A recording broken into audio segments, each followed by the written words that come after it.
എന്താണ് തൊഴിൽ? പറഞ്ഞത് കേട്ടില്ലേ? എന്താണ് തൊഴിൽ എന്ന്? Sub inspector of police. ഞാൻ ഈ കോടതി പറഞ്ഞെല്ലാം വ്യക്തമായിട്ട് കേട്ടില്ലേ? എല്ലാം കേട്ടു. ഈ ആഭരണങ്ങൾ കണ്ടതിന് ശേഷം സൃഷ്ടിക്കപ്പെട്ട കേസാണ് എന്ന് ഞാൻ പറഞ്ഞാൽ അത് താങ്കൾ നിഷേധിക്കുകയാണെങ്കിൽ ഈ കോടതിയെയും പോലീസ് ഡിപ്പാർട്ട്മെന്റിനെയും അവഹേളിക്കുന്നതിന് തുല്യമാണെന്ന് ഞാൻ പറഞ്ഞാൽ അതൊരു നുണയല്ലെന്ന് താങ്കൾ പറഞ്ഞാൽ അത് ശരിയാണോ തെറ്റാണോ?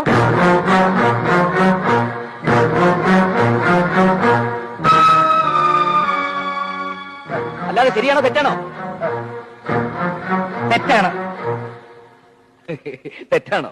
Thank you. സത്യസന്ധനായ ഈ ഉദ്യോഗസ്ഥന് സത്യം നിഷേധിക്കാനാവില്ല യുവർ ഓണർ. അല്ല, ശരിയാണ്. ശരിയാണ് സാർ, അദ്ദേഹത്തിന് അത് നിഷേധിക്കാനാവില്ല.